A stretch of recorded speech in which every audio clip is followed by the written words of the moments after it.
Ini saya dapatkan misalkan pada 2000 UPN. Ini kalau kita begini, apakah Anda membahas di UPN? Apakah nomor kuliah? Penggunaan bijak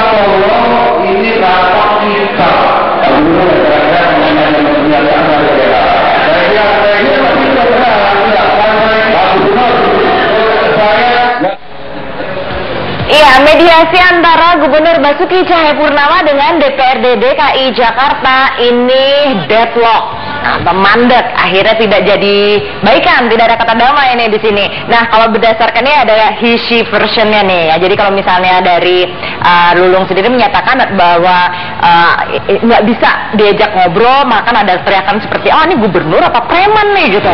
Karena ada di situ ada adegan di mana saat pembahasan pengadaan UPS kepada wali kota Jakarta Barat, Anas Effendi. Anas tiba-tiba berdiri dan pihak DPRD akhirnya mulai bersaut-sautan seperti yang tadi kita lihat. Dan ini tadi di mediasi digelar di Kemendagri, namun tidak dihadiri oleh Mendagri Cahyokumolo. Nah, Mas, kalau kita ngikutin ini kan sudah dibahas lama nih ya soal APBD DKI, dana siluman dan kisruh antara Ahok dan DPRD. Ini sebenarnya mereka juga mengakui bahwa ini malu gitu untuk menjadi tontonan publik kan. Tapi kita ini harus tahu nggak sih sebenarnya apa yang terjadi ini sebenarnya di antara mereka? Wajib. Kita wajib tahu apa yang sebenarnya terjadi. Bahwa dana siluman itu kan pokok persoalannya pada dana siluman itu. Sebenarnya ada atau tidak? Itu harus clear. Masyarakat harus tahu. Kalau tuduhan Ahok mengatakan bahwa dana siluman itu jumlahnya 12,1 triliun, itu hampir 20% dari PBD kita, itu keringat dan darah rakyat yang diambil dari pajak. Kalau diambil begitu saja dinikmati oleh segelintir orang di kalangan DPR yang hanya 100 orang, itu sangat menyakitkan. Kalau itu benar. Tapi kalau tidak benar bagaimana? Jadi itu harus clear.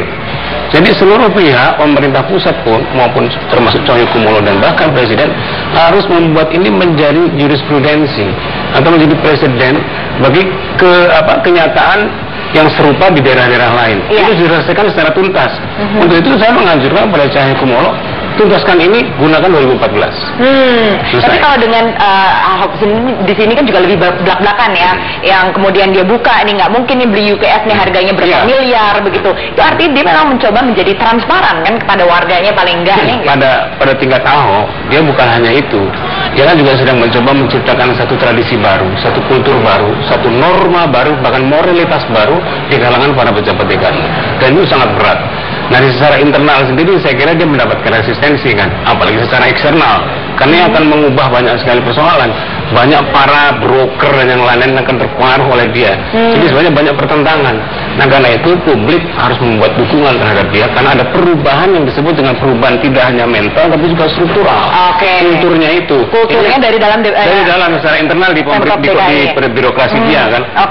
Lama-lama dia akan menyentuh institusi atau instansi yang lainnya kan. Dan sebenarnya ini yang diarahkan oleh Jokowi juga. Dia melaksanakan yang pertama kali pada tingkat lokal gitu. Nah, Mas Radar nanti Mas Radar bilang orang harus tahu, publik harus tahu. Dan sekarang ini publik juga kalau saya lihat ini semakin semakin kritis dengan misalnya ini dibuat game nih soal dana siluman. Dan ini lucu Mas, karena kalau kita download ini hanya untuk Android sekarang sayangnya, dan ini gratis, accessible buat semua warga. Nah, kalau misalnya kita belanja kulkas 1 juta atau 1 miliar gitu, yang masuk akal yang mana ya? Tentu 1 juta, 1 miliar kita dibilang korupsi. Artinya orang kan sudah lebih aware gitu apa yang terjadi di sini. Aware itu masih dalam bentuk praduga, masih dalam bentuk prasangka. Dan itu prasangkanya diambil logika sederhananya aja. Kalau beli barang 1 juta, kenapa dianggarkan 1 miliar? Cuma harus dibuktikan secara yuridis, secara faktual oleh lembaga-lembaga yang punya otoritas dan independen. Dan dalam hal ini pemerintah pusat dan lembaga-lembaga pusat harus bisa bekerja untuk itu, memberi bukti kepada masyarakat memang telah terjadi atau tidak terjadi ini. Setelah itu clear, siapa yang bersalah harus ditetapkan sebagai orang yang bersalah. Mas Radar ada di Twitter juga nggak sih? Nggak ada di Twitter, sayang. Kalau ada di Twitter mungkin udah kita kutip nih tweetnya nih. Ini banyak sekali di sini yang mendukung maupun juga yang kontra dengan sikap Ahok. Selama ini banyak juga nih hashtagnya Save Ahok. Sudah hampir lebih dari seminggu ini sudah jadi trending. Kemudian juga seniman-seniman pada ngumpul di Taman Ismail Marzuki hari ini seni melawan korupsi, melihat dari kasus KPK Polri kemarin sampai Ahok versus DPRD ini juga banyak yang memberikan memberikan pendapatnya tapi melalui karya seni gitu loh Mas. Nah ini kalau dilihat ini dari apa ya, biasanya kan seniman ini lebih apa ya, kalau misalnya menyuarakan pendapatnya lebih dengan karya seni, Mas Radar mungkin lebih ngerti. Nah mereka saat ini bisa dikatakan memang apa ya, sudah situasinya memang darurat sekali sampai mereka harus benar-benar mengekspresikannya dan hey ayo datang, ini kita lagi bikin acara ini nih. Para seniman sekarang mulai mengerti kita mau menggunakan bahasa artistik, mau dalam bentuk rupa, tarian, lukisan atau teater dan sastra, itu nggak ada telinga atau mata yang kebal, yang mampu menerimanya dengan baik. Mereka sudah imun dengan bahasa-bahasa yang simbolik, apalagi yang indah-indah. Jadi diterimanya sebagai keindahan aja, tapi message yang itu nggak bisa diterima. Artinya kita harus menggunakan bahasa yang bisa diterima oleh mereka, bahasa dari kebebalan itu. Nah, bagaimana kita masuk ke dalam otak yang global itu? Ya artinya bahasanya bahasa yang Anda bisa tahu sendiri, bahasa yang agak frontal, agak banal dan yang lain-lain. Karena itu yang dimengerti oleh mereka, banalitas, verbalisme itu. Karena makin banyak loh Mas, ini karya seni yang berhubungan dengan anti korupsi. Ya, karena itu problem kita yang paling akut, yang paling kuat saat ini, yang paling kritikal itu. Kita nggak rela, bener. Kita capek berpeluh keringat setiap hari menghidupi anak istri. Sebagian kita kasih ke negara, di negara diambil oleh beberapa orang saja. Ya. Bukan untuk pembangunan kembali kepada kita. Itu kita nggak ikhlas, bener. Jadi Anda kalau misalnya lihat nih, kan banyak banget yang menyatakan bahwa Save Ahok. Jadi dianggap di sini dia adalah pahlawannya karena memang membuka kebobrokan yang tadi itu. Ya, karena dia mewakili apa yang pengen sekali kita perjuangkan. Dan harusnya lebih banyak lagi nggak Mas di daerah-daerah lain? Itu daerah-daerah sebenarnya. Makanya saya bilang Jakarta harus menjadi contoh untuk itu. Kalau pemerintah pusat dan lembaga-lembaga yang penting tidak memberi dukungan untuk bagaimana ini selesai dengan baik dan korupsi itu terbongkar, itu menjadi presiden yang akan membuat daerah-daerah lain juga melakukan hal yang sama. Kalau menurut Mas Radar sendiri, melihat kisru antara Ahok DPRD yang Ahok berani belak-belakan, ini bisa membuat takut nggak sih dengan daerah-daerah lain untuk mungkin bisa memberikan dana siluman di APBD mereka, atau mungkin dari gubernur yang lebih berani untuk ngomong, untuk membuka. Ya, itu menjadi pelajaran penting. Setiap daerah harus memberi pelajaran, mengambil pelajaran yang sangat dari sini. Baik DPRD-nya jangan coba-coba lagi membuat dana siluman. Nah, kepala daerahnya juga mulai memiliki keberanian yang sangat kuat. Karena jangan takut, karena pasti publik akan mendukungnya. Sejarah, waktu, peradaban pasti akan mendukungnya. Karena itu menyangkut kehidupan rakyat seluruhnya. Ya. Kehidupan rakyat, kehidupan manusia itu yang paling penting dalam paling penting dalam tata negara maupun politik. Tapi mungkin nggak sih Mas, ini kan udah mendarah daging, ini kan udah jadi tradisi. Yang bilang siapa? Ini tradisi, menyelipkan dana lah, Bukan, itu permainan elit.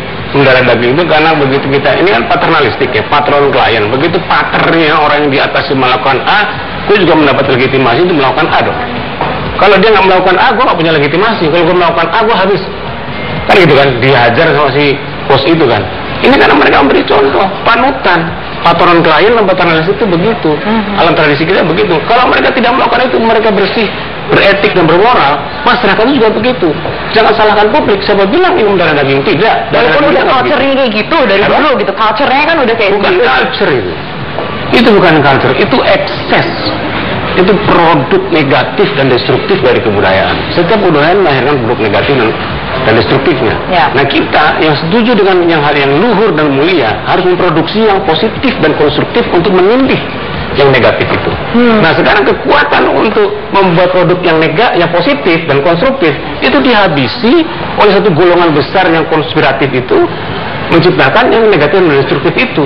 Dan itu dilakukan oleh orang-orang yang memiliki akses pada kekuasaan, pada ekonomi, pada jaringan, pada birokrasi. Nah, jadi rakyat tidak berdaya, pada pemilik kebudayaan sebenarnya rakyat. Tapi mereka menguasai seluruh akses. Akhirnya yang menang yang itu, yang negatif dan destruktif itu. Kita tradisi bukan dong. Bukan tradisi. Kalau berbicara soal budaya negatif atau juga destruktif, saya memiliki budaya yang saya kenal, itu budaya Betawi. Budaya Betawi, karena ini Benyamin Sueb ulang tahun ke-76, kita rayakan ulang tahunnya di Trending Topic setelah jeda pariwara berikut. Tetaplah bersama kami.